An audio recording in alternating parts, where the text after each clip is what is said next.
Hey, what's up, guys, and welcome to Talk with Tubbs, a petrolhead's perspective. As always, I'm your host, Tapelo, aka Tubbs, and I'm going to talk you through this podcast that deals with everything motoring.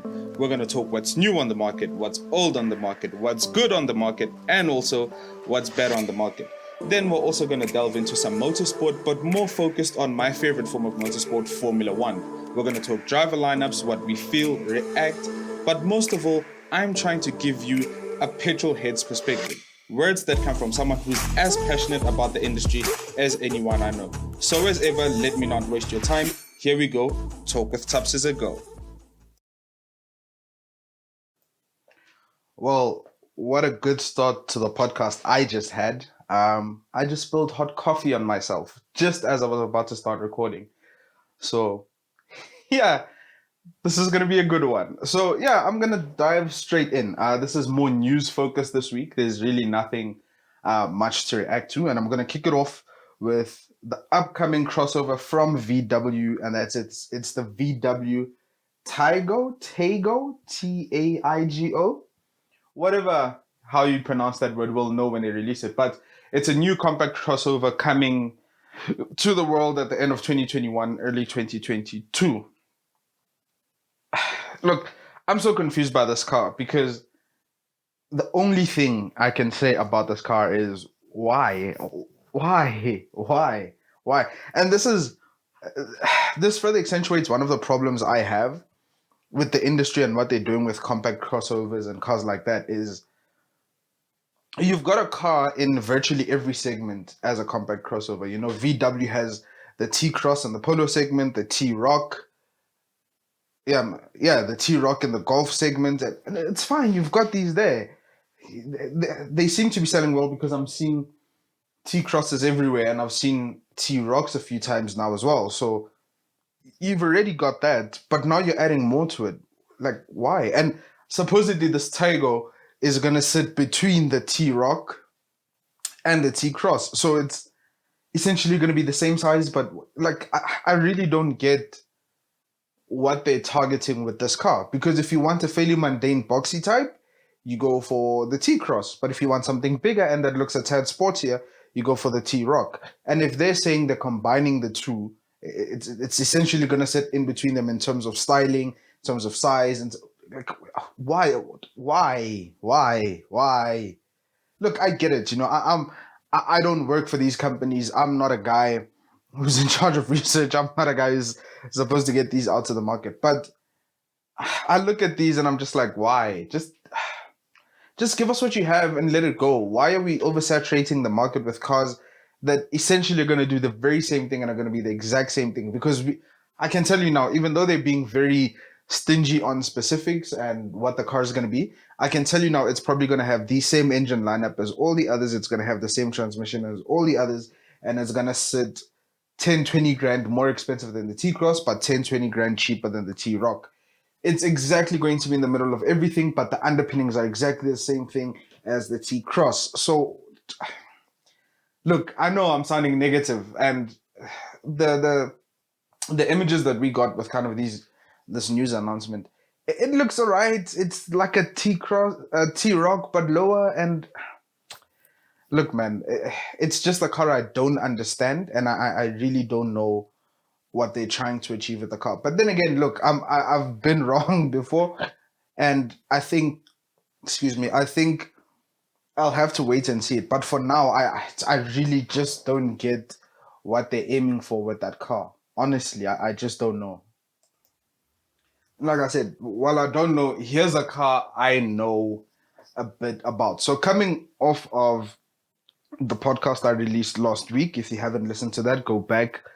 The main topic was details on the new C63, the upcoming new C63. And with that, you know, Mercedes AMG were releasing details of the e-performance segment, right? So far we know it's going to be the platform of the C63, which is the 2-liter 4-cylinder engine with the hybrid technology. Then you got to step up, and then you're going to get the 4-liter with the hybrid tech, and that's going to be in the AMG GT 4-door GT73E. That's where we're going to see that platform come to fruition. But then you go one step higher and you've got the AMG Project One. Or for a certain time, I heard they were trying to drop the Project moniker and just call it an AMG One. But whatever the story is with that car, it's essentially a Formula One car for the road. They're trying to take the Formula One drivetrain and put it in a road car. Now, this car has been in talks and development for quite a long time. And there were moments where they came out and told us, listen, okay, they didn't really tell us, but it was there in the market. You know, if you knew where to look, that they had a lot of struggles with this car. You know, they were struggling with the engine idle speed. They were struggling with making the engine essentially reliable for road use. They were struggling with the exhaust for the car. They just had a lot of struggles. And it's understandable. Look, if you watch Formula One, and as much as I've maintained that a lot of Formula One technology comes to road cars, yes, elements of it, not the entire thing. Look, F1 cars idle at such a high speed. If they're maxing out at 13,000 RPM, they're usually idling at about 6,000. You know, so that's not fine for a road car. So there was just a lot. And there were times when it was being said that now they might drop the whole Formula One engine and drivetrain and go for something that customers kind of wanted. I remember reading somewhere, I think it was one of the publications or one of the people who tend to have inside information, that there were questions asked of potential customers of what kind of engine would they like to see in the car. And lo and behold, here we are now, and it seems like the car is finally reaching a stage where we might actually see it come into fruition. We might actually see a final product, because look, releasing the underpinnings and telling us the same way they did with the platform for the new 63 and that V8 hybrid system, it's a big step up. It's showing intention that they want this car. And I was listening to another podcast recently, and it turns out they are really pushing to get this car out. They've already accepted deposits. They've already talked to customers and stuff. And it looks like it's a car that's going to happen. And I'm very interested in this car because I think this is going to tie in as well with the new hypercar class in the World Endurance Championship, that we're going to see these crazy hypercars for the road. You know, they need to get homologated. I'm not saying that's the case for Mercedes, but it's a segment that's going to have a few more vehicles in the coming years. Aston Martin are also struggling as well with their Valkyrie, and I don't know where that's going, but seemingly Mercedes is going somewhere. But the interesting thing I heard is that they've got a set number that they're going to make. I think it's around 200, if not a bit more. But the craziest stuff is they're not giving people allocations based on, I won number 5, I won number 6. They're really just like, yeah, listen, you put down a deposit, we're going to give you a random car. So it seems like Mercedes, AMG are shying away from the whole, you're an important customer, so you're going to get this. You're not an important customer, but you're there or thereabouts, so you're going to get this. I feel like they're just making it accessible to everyone, which is cool in a sense, but it's also scary in a sense, you know. But look, this is a car that I'm really interested in seeing, and if it actually works and does what Mercedes actually want the car to do, or it actually is what Mercedes want the car to be, it's panning out to be quite a special vehicle. Again, Formula One drivetrain in a road car is going to be something spectacular. I know the biggest problem with these cars is it's probably going to be bought by someone and it's going to sit in a collection and we're hardly ever going to see any content on it. And yeah, it's a tough one. Hey, it's the way of the world right now. But man, I'd be damned if I'm not seeing a few track videos and stuff of that car, because the moment it was announced, I was already interested. I loved the way it looked back then.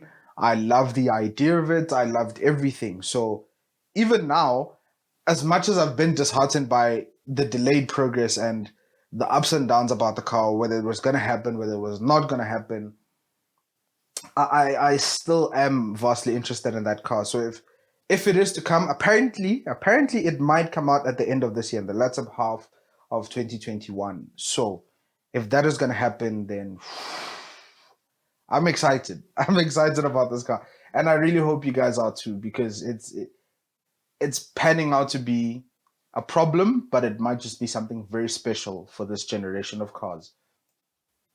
All right, and on to the third topic of this podcast. Told you, we're going through topics today. Um, we received confirmation over this weekend that Marc Marquez has been given the all clear, been given the medical green light to come back to racing in MotoGP. Now, look, I know this podcast is not a MotoGP. I've always said it's car news and more focused on Formula One, but I do touch on these. And as of late, I have been enjoying MotoGP quite a lot. There's still a lot I need to get into. Look, I've been watching it on and off for a few years. So there's stuff I need to get into. I need to find more information on riders, who to like, who to not like, which teams I should support.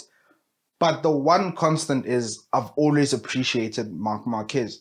Not because he has like 6 titles or something, not really that, but all the races I've watched, he's just been brilliant. Even if he was coming second or third, but he did it in such a way that you're like, wow, this guy, he's up there, he's up there as one of the greatest. And growing up, I watched a few races and I got to see Valentino Rossi, the doctor, come up, So, yeah, I'm really happy to see him come back. I think to a degree, the sport did kind of benefit from him being out of the sport for a year or so, because everything just became super competitive. Not that MotoGP wasn't competitive, but with him not being there, everyone, like I said, I think I said it on last week's podcast, if not the week before, everyone just sort of picked it up. Everyone just sort of got better. Everyone just honed in, So it's going to be interesting to see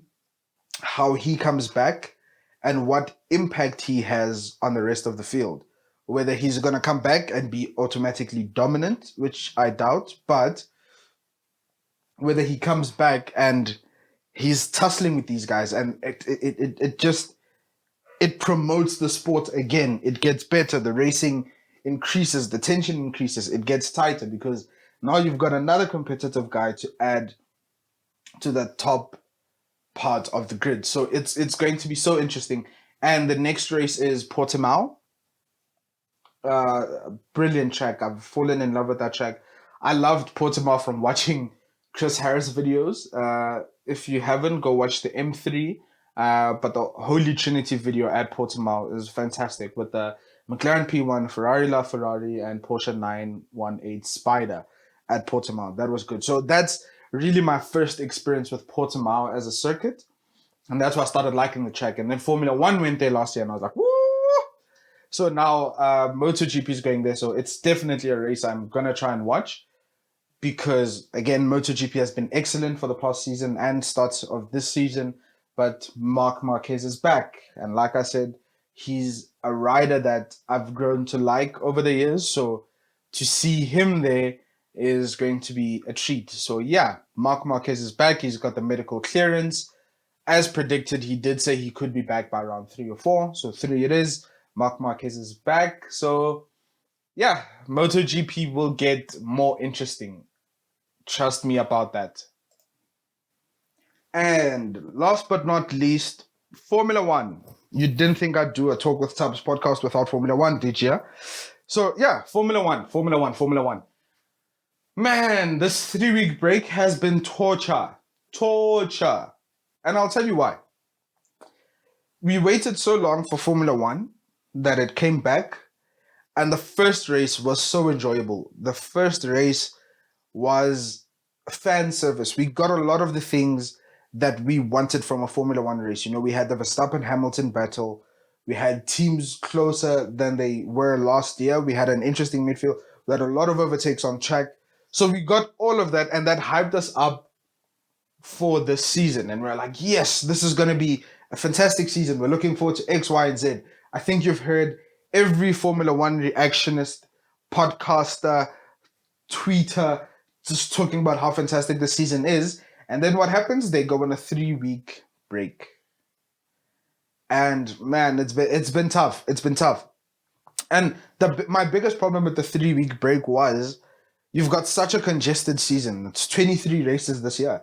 And you're gonna get races where they're racing for 3 weeks, 3 consecutive weeks, are back to back to back. Why just not spread it out more evenly? So if you have a race every week or every second week, that's fine. So the fact that we had to sit for a 3-week break at the start of the season, but then we're going to have back to back to back races somewhere within the season, just cut. It was poor planning from their perspective, but listen, things happen, it's fine. What I wanted to touch on specifically on Formula One is Mercedes. Now, we know they haven't had the best car coming into the season. The new floor regulations have been doing quite a number on cars with a low reg philosophy. So that's cars like Mercedes, the Racing Point, but it's worked a treat. And like I said on podcasts previously, you've heard the team principal for Aston Martin, Racing Point, Aston Martin Tapel, Aston Martin Otmar Safnauer was saying, it seems like the new regulations worked against cars with a low reg philosophy, but did nothing in terms of quelling the performance of cars with a high reg philosophy. And you're seeing that with how Red Bull are so dominant this year. Yes, the power units as well, but that's a different conversation. What I'm trying to get to here is Mercedes didn't have the best car, but what has made Mercedes such a dominant team in Formula One is that their rate of development, their rate of work, their rate of problem solving is really up there as one of, if not the best in the sport right now. It's very rare that you see Mercedes have a similar problem twice in a season. They try to fix their errors and they try to improve whenever they can.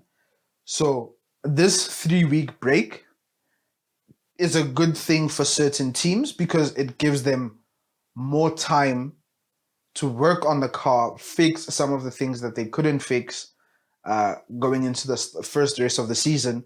Because now that they've got a taste, they've got data on how the car performs in the race. You know, simulations are one thing, but it's a different thing to have a car in a race with 19 other cars on the grid. So they've already got that data of how the car is on race pace, on race extended runs, so they can work on that. So I'm expecting Mercedes to come with, it might not be a vast improvement on what they had already on the W12 going into the first race, but the way we saw them develop the car from the end of testing and into the first race, there was a marked improvement on what the car was. And now they've got another 3 weeks that they can potentially work on the car and improve it. So I'm not saying that Mercedes will be the front car again coming into the second race of the season, but I think they will come with a slightly improved, if not more competitive package. Again, this actually goes for any other team. I know I'm focusing on Mercedes, but it's simply because Mercedes was such a dominant team and they came into the start of the season and they didn't have the best car. This goes for any other team that's looking to develop their car. You know, teams like Aston Martin that seem to be having the same problems as Mercedes. This gives them time. This gives the new drivers on the grid or drivers that have gone to different teams to acclimatize better, to work more effectively, to work on stuff that they might not have been as smooth on. So going into the second race of the season, which is at Imola, not a great track for overtaking, but it's a spectacle nonetheless, and it is Formula One. Let's hope for better things to come. Yeah, a lot of teams could actually be better than they were in the first race. So yeah, Formula One looks to be interesting. I'm so glad that it's one more week and then we get to another race weekend. So yeah, I'm glad about that. And with that comes the end of this podcast. Again, man, thank you so much to anyone who takes the time to listen to this. It means a lot to me. Again, it's just a passion of mine. So thank you so much for listening to this podcast. As always, if you want to follow me on social media, I am Tubbs underscore Merioshle on Twitter, THAPZ underscore MEREOHLE. I look forward to interacting with you guys on social media again and going into the future. Thank you so much for listening to this podcast. I hope you have a fantastic week and I hope you're safe and healthy. And most of all, I hope you're enjoying life. Thank you guys.